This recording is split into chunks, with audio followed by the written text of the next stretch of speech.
হাতে কম সময় থাকার কারণে আজকের এই মাছের টিক্কা রেসিপিটা আপনাদের মাঝে শেয়ার করতে পারলাম না। ডাইরেক্ট ভাজতেছি এই সময় থেকে ভিডিওটা অন করে রেখেছি। আপনারা কি বলতে পারবেন এটা কি মাছের টিক্কা?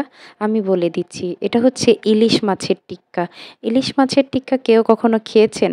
আমি তো আলহামদুলিল্লাহ আজকে ১ম বার বানাচ্ছি। আসলে ঘরে অনেকগুলা ইলিশ মাছের লেজ জমে গিয়েছিল। সেই লেজগুলো কাটা বাছার ভয়ে কেউই খেতে চায় না। এজন্য আমার শাশুড়ি মা খুবই কষ্ট করে লেজগুলো সিদ্ধ করে আমাকে বেছে দিয়েছেন। বেছে দেওয়ার পর বলল যে এগুলা দিয়ে টিক্কা তৈরি করো। তারপর আমি হচ্ছে ঝটপট টিক্কাটা তৈরি করে নিচ্ছি। এখানে ইলিশ মাছের লেজ সিদ্ধ করে কাটা ছাড়িয়ে নিয়েছি। তার মধ্যে দিয়েছি একটি আলু সিদ্ধ আর দিয়েছি বিস্কুটের গুঁড়ো, কাঁচামরিচ, পেঁয়াজ, ধনিয়া গুঁড়া, হলুদের গুঁড়া, একটু চাট মসলা দিলেও ভালো হয় যেমন গরম মসলার গুঁড়া।